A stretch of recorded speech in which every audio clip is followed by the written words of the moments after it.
Assalamualaikum warahmatullahi wabarakatuh. Yang saya hormati Bapak Wahyu Purwosantoso, SE, MM, CFRM, selaku dosen pengampu dalam mata kuliah Cyber Security Management, kelas MJ802, program studi manajemen Universitas Cyber Asia, Jakarta. Pada kesempatan kali ini, saya akan membawakan presentasi hasil tugas yang sebelumnya sudah dikerjakan, yaitu merangkum dan membuat kesimpulan serta mereview dari jurnal Information System for Supply Chain Management, Uncertainties, Risk, and Cyber Security, yang mana jurnal tersebut dalam bahasa Inggris dan sudah saya rangkum dengan mempelajari dari sistem terjemahan dengan hasil sebagai berikut dalam bahasa Indonesia.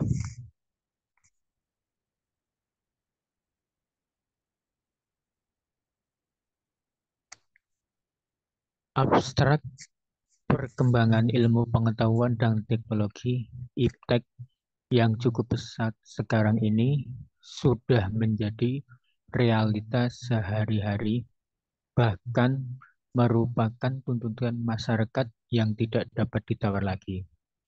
Tujuan utama perkembangan IPTEK adalah perubahan kehidupan masa depan manusia yang lebih baik, mudah, murah, cepat, dan aman. Kecanggihan teknologi komputer telah memberikan kemudahan-kemudahan, terutama dalam membantu pekerjaan manusia. Adapun di samping banyak sekali manfaat dari perkembangan teknologi, komputer tidak menutup kemungkinan banyak menyebabkan munculnya jenis kejahatan-kejahatan baru, yaitu dengan memanfaatkan komputer sebagai modus operandi. Penyalahgunaan komputer dalam perkembangannya menimbulkan permasalahan yang sangat rumit. Di antaranya proses pembuktian atas suatu tindak pidana faktor yuridis. Terlebih lagi, penggunaan komputer untuk tindak pidana ini memiliki karakter tersendiri atau berbeda dengan tindak pidana yang dilakukan tanpa menggunakan komputer. Perbuatan atau tindakan pelaku, alat bukti dalam tindak pidana biasa dapat dengan mudah diidentifikasi. Namun, tidak demikian halnya untuk kejahatan yang dilakukan dengan menggunakan komputer. Banyaknya penyedia internet dan semakin terjangkaunya biaya akses internet membuat semakin banyak orang mulai mengenal internet dan menggunakannya. Hal tersebut membuat para pencuri melakukan aksinya dengan memanfaatkan kesadaran masyarakat, dalam hal ini pengguna internet yang masih kurang mengerti akan dampak negatif dari internet serta ketidaksempurnaan kebijakan-kebijakan pemerintah.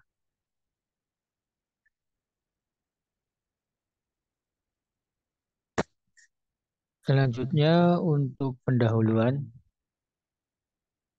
tentang cyber security. Cyber security dan pertahanan negara. Cyber security adalah kumpulan alat, kebijakan, konsep, keamanan, perlindungan, keamanan, pedoman, pendekatan, manajemen risiko, tindakan, pelatihan, praktek terbaik, jaminan, dan teknologi yang dapat digunakan untuk melindungi lingkungan cyber dan organisasi dan aset pengguna. Organisasi dan aset pengguna dalam cyber security termasuk perangkat yang terhubung, komputasi, personel, infrastruktur, aplikasi, layanan, sistem telekomunikasi, dan totalitas informasi yang dikirimkan dan atau disimpan dalam lingkungan maya. Cyber security merupakan upaya untuk memastikan pencapaian dan pemeliharaan keamanan organisasi dan aset pengguna terhadap resiko keamanan yang relevan dalam lingkungan cyber. Tujuan keamanan umum terdiri dari ketersediaan integritas, termasuk di dalamnya keaslian dan kemungkinan upaya mengurangi terjadinya penolakan serta terakhir kerahasiaan.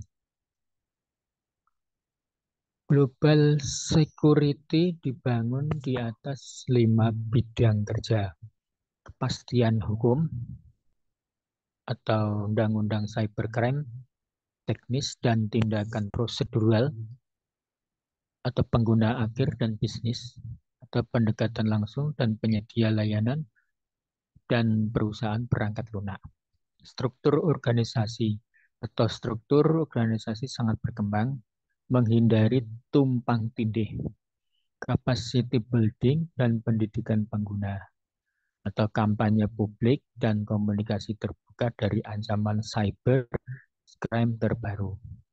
Kerjasama internasional termasuk di dalamnya kerjasama timbal balik dalam upaya mengatasi ancaman cyber, undang-undang cybercrime, teknis dan tindakan prosedural, pengguna akhir dan bisnis atau pendekatan langsung dan penyedia layanan dan perusahaan perangkat lunak. Struktur organisasi sangat berkembang, menghindari tumpang tindih, capacity building dan pendidikan pengguna, atau kampanye publik dan komunikasi terbuka dari ancaman cybercrime. Kemudian Human Security Access Civilization. Cyber security adalah teknologi, proses dan praktik yang dirancang untuk melindungi jaringan, komputer, program, dan data dari serangan, kerusakan, atau akses yang tidak sah. Cyber security juga disebut sebagai upaya untuk melindungi informasi dari adanya cyber attack.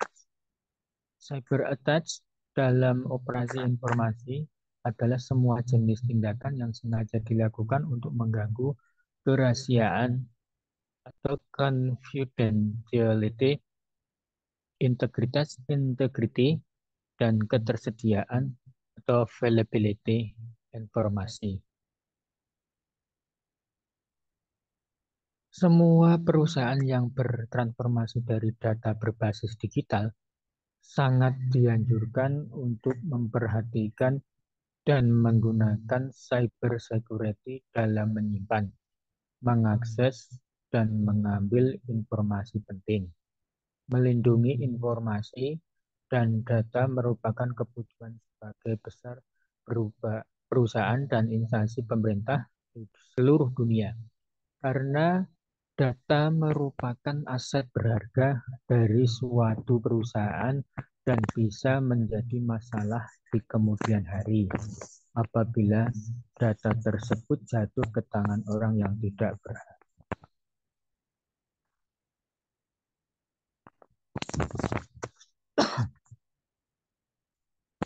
Kemudian berikut adalah aktivitas diagram. Skema proses hacking, jadi kejahatan cybercrime. Pertama, mempelajari sistem target sasaran, kemudian diagram menyusup atau masuk jaringan komputer, kemudian Alurnya menjelajah sistem komputer, mencari akses yang lebih tinggi. Alur berikutnya membuat backdoor, hilangkan jejak. Nah, di sini ada upaya krim ringan atau pelanggaran. Nah, ini. Kemudian cybercrime berkaitan dengan pertama merugikan orang lain, yang kedua bertentangan dengan moral. Dari sini pemanfaat internet oleh pemerintah, dunia usaha dan kegiatan lain, dan berhubungan dengan proses konstruksi sosial, kejahatan sehubungan dengan pemanfaatan internet. Nah, kemudian cara pelaporan cybercrime, human security, ini jika terjadi kejahatan ya. Ini pertama ada research problem, kemudian literatur review, matric logical framework, alur berikutnya analisa investigasi, cybercrime,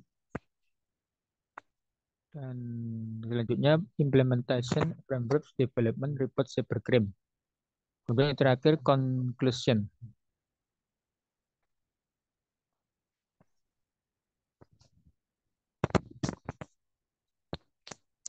Kemudian resiko paling umum untuk bisnis rantai pasokan. Tiga resiko paling umum yang mempengaruhi perusahaan rantai pasokan meliputi kebocoran data, pelanggaran rantai pasokan, dan serangan malware. Kebocoran data dapat terjadi melalui penyerang eksternal dan internal. Karyawan, peretas, pesaing jahat, dan manajer semuanya dapat membocorkan data sensitif dan informasi pribadi di luar bisnis. Pelanggaran keamanan biasanya terjadi ketika peretas atau pengguna jahat menyusup ke sistem operasi atau jaringan tanpa izin. Targetnya sering menyebabkan kekacauan dalam sistem melalui penghapusan data, replika, dan korupsi. Selanjutnya, serangan malware dapat terjadi melalui ransomware yang mengunci komputer hingga membayar sejumlah uang. Virus dapat menginfeksi sistem atau Trojan dapat memperoleh akses melalui pintu belakang. Satu email phishing untuk informasi atau yang memiliki tautan yang diklik karyawan dapat menyebabkan kerusakan dan kehilangan data. Jika email phishing berhasil, bisnis dapat menemukan nama pengguna dan kata sandi yang digunakan secara eksternal untuk mengumpulkan informasi di dalam sistem. Hal ini dapat menyebabkan persaingan yang tidak terduga dan kebocoran serius yang dapat merugikan seluruh perusahaan.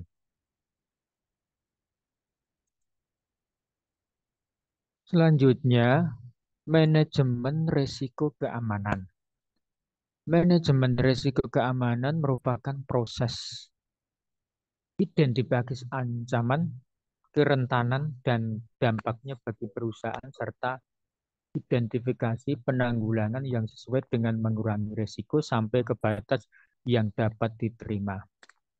Metodologi manajemen risiko keamanan menurut ISO 28000 mencakup 8 poin, yaitu pertama, mengidentifikasi setiap aktivitas yang berada di dalam sistem manajemen keamanan atau security management system.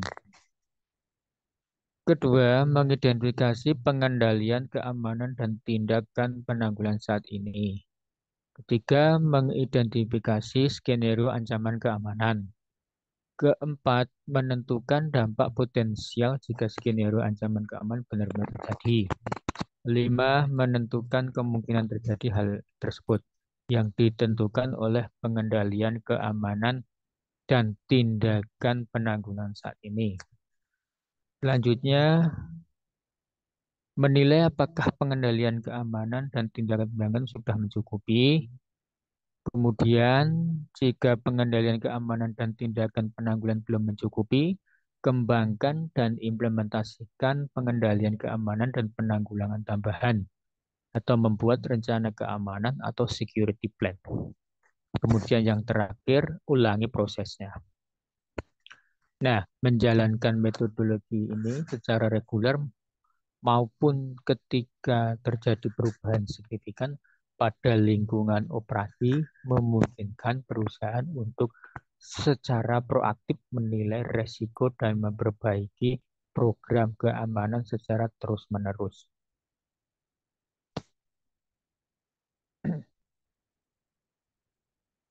Untuk selanjutnya, rumusan masalah dalam penelitian ini, pelanggaran rantai pasokan sebelumnya umumnya melibatkan ransomware dan serangan malware lainnya. Serangan ransomware berisiko mengungkap data pribadi jutaan pelanggan, termasuk nomor jaminan sosial dan alamat surat. Salah satu ransomware tersebut, RYUK, muncul pada tahun 2018 dan menargetkan pengguna melalui email berbahaya. Seperti kebanyakan ransomware itu mengunci pengguna dari komputer dan kemudian mencuri kredensial mereka. File terjadi terinskripsi dan malware membutuhkan uang tebusan yang besar untuk mengembalikan akses ke komputer ini. Tuntutan mendekati hampir 300.000 dolar untuk setiap insiden. Jika dibayar, penjahat dunia maya masih dapat menyerang sistem yang sama lagi di masa mendatang. Semua bisnis dan organisasi diserang, termasuk bisnis rantai pasokan. Trickbot adalah alat lain yang digunakan. Awalnya Trojan perbankan. Trickbot akhirnya menjadi alat yang menyebabkan kejahatan dunia maya yang melibatkan pengambilan kredensial, penambangan kripto, dan ransomware. Alat tersebut juga menyebabkan pengadaan point of sale data bisnis. Dengan menambang cryptocurrency, penjahat dunia maya dapat meningkatkan kekayaan pribadi. Namun, serbuan ransomware mirip dengan pelanggaran lain yang juga biasanya memerlukan pembayaran untuk mengembalikan sistem kembali ke penggunanya. Serangan dunia maya lainnya melibatkan buzzer loader dan buzzer backdoor. Pada tahun 2020 ini akan menginfeksi sistem target tertentu. Mereka akan menggunakan rekayasa sosial dan menargetkan platform kolaboratif seperti Slack dan Basecamp dengan mengirimkan email kepada karyawan di organisasi besar yang mengatakan bahwa mereka menawarkan informasi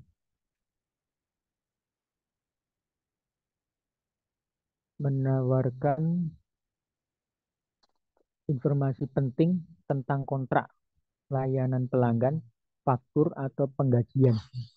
Alat ini juga memperkenalkan ransomware yang menuntut pembayaran dari bisnis.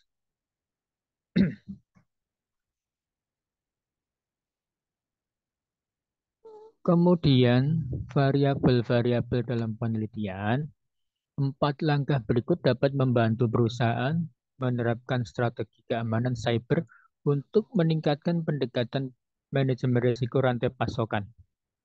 Yang pertama, pahami sepenuhnya ancaman terhadap bisnis rantai pasokan.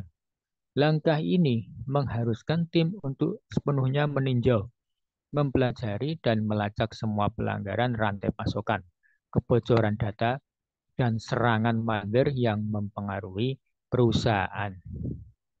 Apa yang paling mempengaruhi manajemen rantai pasokan? Jenis malware apa yang menyebabkan kerusakan paling parah? Dan kemana harus fokus adalah semua faktor penting yang perlu diingat.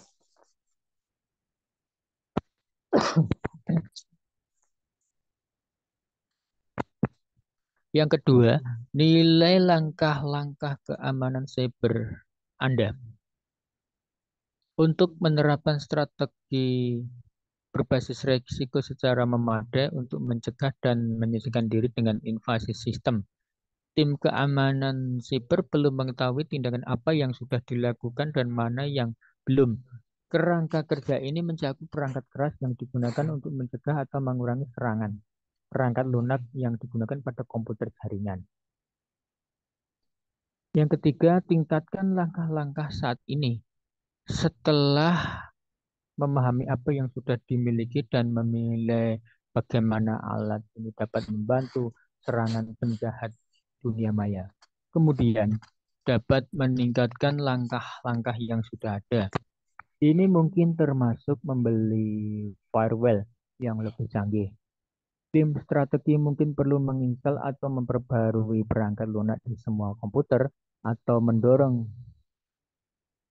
AL, AI Artificial Intelligence ke lokasi terpusat untuk mempelajari bagaimana data mempengaruhi sistem perusahaan.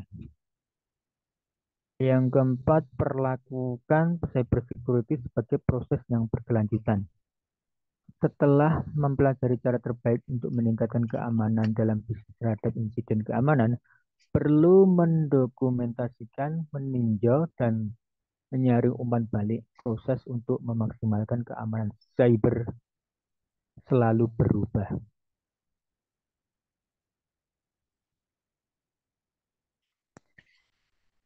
Kemudian tindakan yang harus diambil selama serangan cyber, cara terbaik untuk menanggapi serangan dunia maya adalah mencegahnya terjadi sejak awal.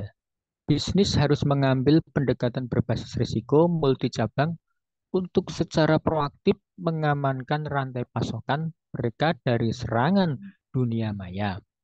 Dengan berinvestasi dalam teknologi keamanan cyber yang mencakup titik akhir, jaringan, dan pengguna, serta menggabungkan teknologi keamanan terbaru dan menciptakan perlindungan berlapis yang mendeteksi, mencegah, dan secara aktif menghilangkan ancaman dari sistem mereka. Disarankan untuk membatasi akses yang dimiliki pemasok ke sistem. Perusahaan harus memastikan bahwa pemasok hanya memiliki akses ke jaringan sebanyak yang diperlukan untuk melakukan peran mereka.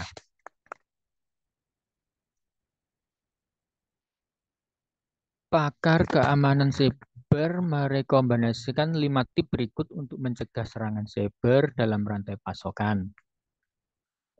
Yang pertama, batasi jumlah pemasok yang Anda gunakan. Jauh lebih mudah mengelola beberapa pihak luar dari banyak. Kemudian yang kedua, kembangkan standar dunia maya yang minimum untuk pemasok. Cantumkan standar dunia maya yang diinginkan untuk dipatuhi pemasok dalam kontrak. Gunakan standar pihak ketiga yang diakui sehingga semua orang bekerja dengan seperangkat aturan standar. Kemudian yang ketiga, pastikan pemasok Anda mengikuti standar. Secara teratur, pantau kepatuhan pemasok terhadap standar. Yang keempat, bagikan informasi tentang cara meningkatkan. Beritahu pemasok apa yang hal lain di industri lakukan untuk meningkatkan keamanan data sehingga mereka dapat mengadopsi tindakan serupa. Kemudian yang 5, dorong pelaporan terbuka. Jika masalah muncul, ingin mengetahuinya secara secepat mungkin.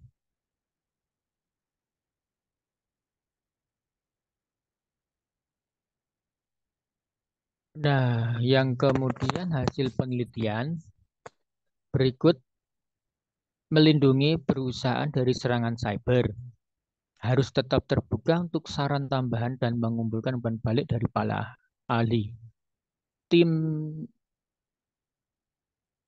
TI yang memiliki pengetahuan luas tentang pilihan mana yang harus dipilih biasanya akan mengimplementasikan rencana dengan berbagai pendekatan. Belajar dari kesalahan dan jangan berhemat pada biaya. Edukasi manajemen tentang ancaman terbaru dan terus pelajari serangan mana yang umum terjadi di keamanan. Sama seperti langkah-langkah keamanan dunia maya yang maju. Begitu pula ancaman-ancaman ini.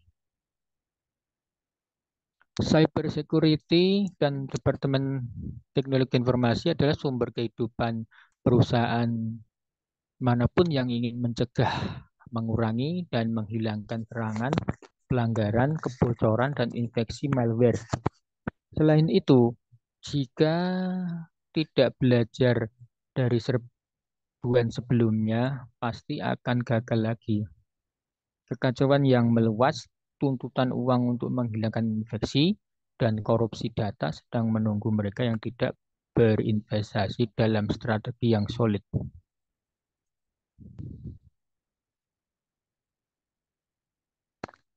Maraknya kegiatan distribusi dan transportasi barang dalam ekonomi global yang sebagian besarnya didorong oleh outsourcing jasa atau layanan bersifat sangat kompleks.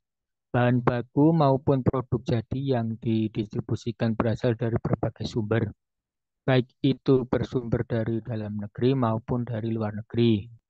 Penanganan barang tersebut tentunya membutuhkan sistem rantai pasok atau supply chain system yang bersifat global. Hal ini kemudian akan berdampak pada meningkatnya nilai suatu barang yang dikirim. Produk yang bernilai tinggi seperti barang-barang elektronik senilai puluhan ribu dolar dalam kurun ratusan juta rupiah biasanya hanya akan diasuransikan sebesar atau kurang dari ratusan dolar, puluhan juta ya, oleh pihak asuransi pembawa barang. Hal ini tentunya dapat menimbulkan kerugian jika produk tersebut mengalami kegagalan pengiriman. Kegagalan pengiriman dapat disebabkan oleh ancaman breach keamanan, ancaman dan beberapa kasus yang telah terjadi kemudian memicu pembuatan regulasi dan kerjasama yang lebih komprehensif antar negara. Persyaratan-persyaratan yang ada di CTPAT atau Customs Trade Partnership Against Terrorism, CSI, Container Security Initiative, TIPA, Transported Asset Protection Association, PIP, Partners in Protection, dan Fast Free and Secure Trade merupakan beberapa contoh regulasi yang dibuat untuk mengatasi ancaman-ancaman keamanan pada rantai pasok.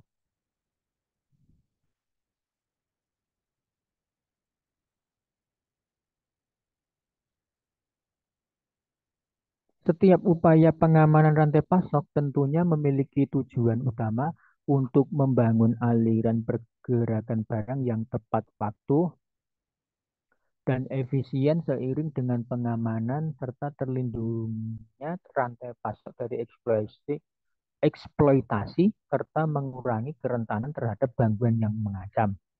Sedangkan bagi personel yang mendapatkan peran dalam meningkatkan keamanan rantai pasok, terdapat tiga tujuan, yaitu untuk membangun efisiensi dan mengamankan pergerakan barang, untuk mendorong sistem rantai pasok secara global yang siap dalam menghadapi dan bertahan terhadap ancaman yang bahaya yang semakin berkembang serta dapat pulih secara cepat ketika terjadi gangguan.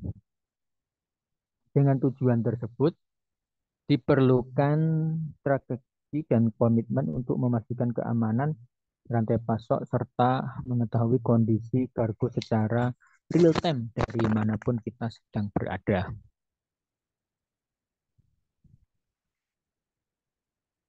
Ancaman dan resiko keamanan dalam rantai pasok. Yang pertama, shrinkage and pencurian. Istilah shrinkage merujuk pada kehilangan produk di titik tengah antara produksi atau pembelian dari supplier sampai ke titik penjualan. Di antara penyebab shrinkage yaitu pencurian oleh karyawan, mengutil, shoplifting, kegagalan administrasi, dan penipuan oleh subkontraktor. Kehilangan atau pencurian dapat terjadi pada saat proses manufaktur, distribusi, atau proses retail. Permasalahan terkait pencurian kargo yaitu pencurian pada kendaraan pengangkut kargo, khususnya truk, maupun pencurian terhadap barang pribadi milik pengemudi. Ada banyak hal yang melatar belakangi pencurian ini, namun dapat dibagi menjadi tiga karakteristik utama yaitu nilai, kemampuan, pengangkutan kargo, dan dokumen berharga. Nilai atau value mewakili nilai kendaraan sebagai objek yang dapat dijual dan ditukar dengan uang. Kemampuan pengangkutan kargo, cargo carrying ability, merujuk pada kemampuan kendaraan itu sendiri dan membawa kargo. Pencurian diniatkan untuk mengambil kargo di dalam kendaraan dan kendaraan pengangkut merupakan metode mudah untuk memindahkan kargo yang dicuri. Kendaraan juga bisa digunakan untuk aktivitas kriminal lainnya, selain value dan cargo carrying ability. Pencurian dapat pula ditujukan untuk mengambil barang pribadi dan dokumentasi berharga milik pengemudi.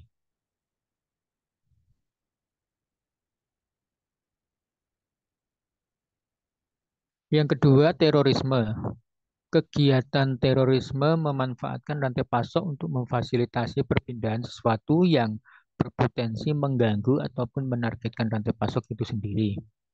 Serangan terorisme yang parah, severe, berpotensi mematikan. Operasi yang memproduksi komoditas kunci, perusahaan pengekspor, manufaktur, atau kapal yang melewati negara atau area dengan resiko tinggi. Terorisme menghadapi resiko rantai pasok yang signifikan dan tantangan operasi. Nah, risiko serangan terorisme dapat terjadi di setiap bagian rantai pasok, yaitu di transportasi udara, kereta, truk, maupun transportasi laut.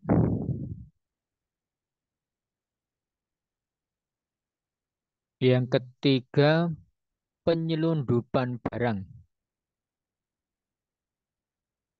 Barang selundupan dapat mengancam kelancaran aliran pengiriman barang dan resiko menimbulkan masalah hukum keuangan, bahkan rusaknya reputasi perusahaan.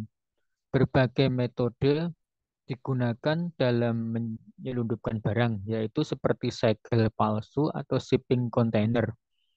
Kerusakan palsu pada barang hacking pada sistem informasi perusahaan logistik ataupun pelabuhan, menyiapkan kriminal untuk bekerja sebagai karyawan di perusahaan manufaktur dan logistik maupun menukar barang legal dengan barang ilegal yang memiliki berat sama di tempat transit. Para kriminal terus berkembang dan semakin kreatif dalam memanfaatkan kriminal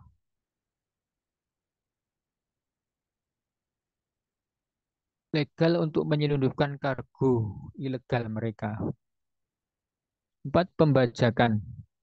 Beberapa tahun terakhir, pembajakan terhadap rantai pasok semakin marak terjadi, terutama serangan langsung kepada pengangkutan dengan kapal laut dan serangan tidak langsung kepada rantai pasok yang mengutilisasi kapal laut.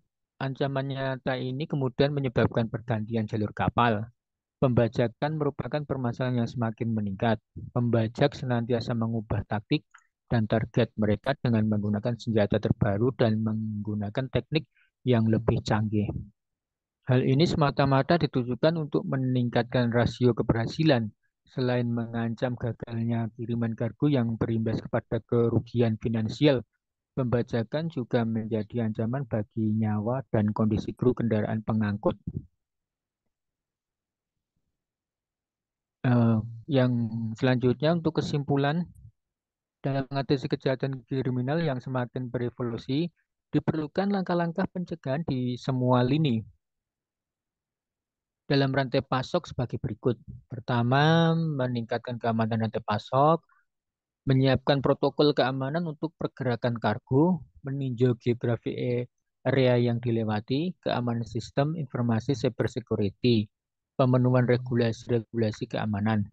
Yang kedua, manajemen kualitas pemasok, melakukan penilaian dan pemilihan pemasok, membuat perjanjian tertulis untuk quality activities serta pengawasan dan peninjauan pemasok secara berkala. Yang ketiga, manajemen jasa logistik dan transportasi, melakukan seleksi dan penilaian penyedia jasa, peninjauan keamanan fisik seperti sikel, baris, gerbang, kendali akses, sistem alarm, loading docks, serta penilaian dan pengendalian personil baik itu karyawan maupun pengunjung.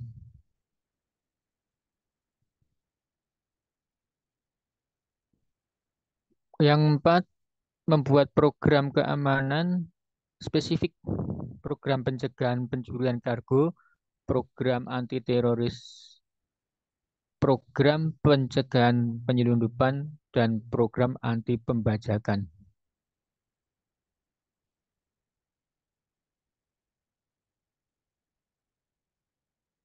Untuk selanjutnya, berikut daftar pusaka yang kami buat acuan referensi dalam menyimpulkan jurnal tersebut sehingga didapat kesimpulan tersebut.